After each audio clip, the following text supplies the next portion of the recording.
Was Pharaoh bad? This is the question that my 5-year-old asked the other night at supper. And wow, what a huge question to ask. Thankfully, the Holy Spirit gave me the answers and the things to say to my 5-year-old and my 3-year-old to explain a little bit about good and bad and how God uses those things in the world and in our lives. And so, was Pharaoh bad? Yes, absolutely. And we know that.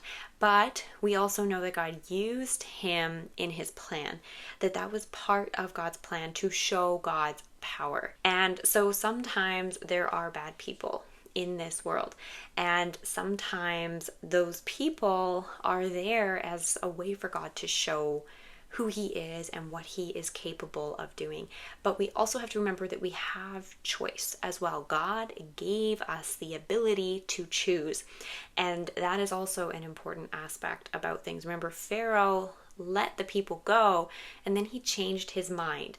And again, it was all part of God's plan and the ultimate plan of eventually parting the Red Seas.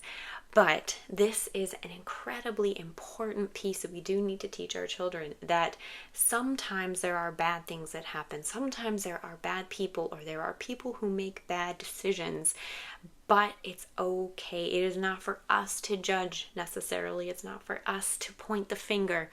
It is for us to seek God's plan, because God may be trying to show us his power, his strength, or he may be trying to fill us with his comfort and his love in those situations.